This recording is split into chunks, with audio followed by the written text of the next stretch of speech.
রাজধানী আগরতলার নাগরিক পরিষেবা নিয়ে এবার সরব হয়েছে বিরোধী শিবির। একদিকে আগরতলা স্মার্ট সিটি প্রকল্প, অন্যদিকে পুর নিগমের কাজকর্মের তীব্র সমালোচনা করেছেন প্রদেশ কংগ্রেস সভাপতি আশিস কুমার সাহা।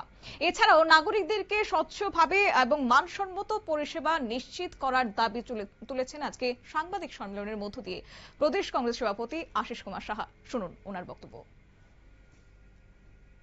কালকে আগরতলা শহরের জলডুবি নিয়ে একটা সেমিনার হয়েছে প্রজ্ঞা ভবনে, এবং সেখানে প্রকৌশলী থেকে শুরু করে বিভিন্ন এক্সপার্টদের আমন্ত্রণ জানিয়ে আলোচনা হয়েছে।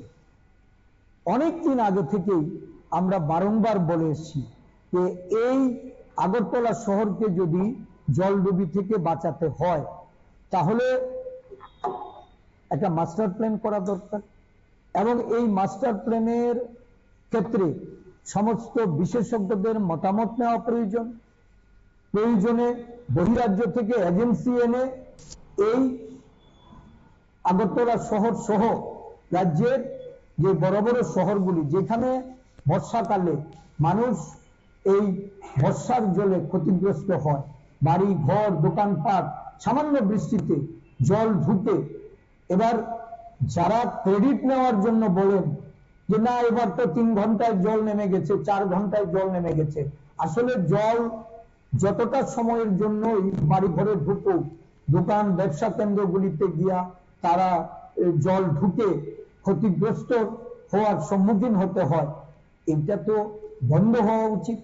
এটাকে কিভাবে নিরসন করা যায় তার জন্য পরিকল্পনা গ্রহণ করা উচিত।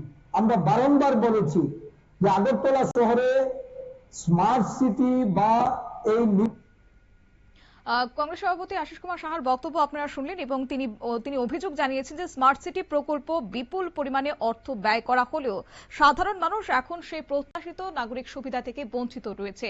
তাই পুর নিগম এবং স্মার্ট সিটি কর্তৃপক্ষের দিকে অভিযোগের আঙুল তুলেছেন এবং বলেছেন যে তাদের সমন্বয়ের অভাবের কারণে শহর জুড়ে দিন দিন বিভিন্ন সমস্যার সম্মুখীন হতে হচ্ছে। একদিকে ভাঙাচোরা রাস্তা, আর অন্যদিকে বর্ষাকাল এলেই জলাবদ্ধতা। তাই অনতিবিলম্বে প্রশাসন কিংবা স্মার্ট সিটি যারা কর্তৃপক্ষ রয়েছে তারা এই বিষয়টির দিকে নজর রেখে নাগরিকের সমস্যা সমাধানের জন্য ইতিবাচক পদক্ষেপ গ্রহণ করে সেই আহ্বান রেখেছেন আজ কংগ্রেস সভাপতি আশিস কুমার সাহা। নিয়ে নিচ্ছি ছোট্ট একটি বিজ্ঞাপন বিরতি, সঙ্গে থাকুন।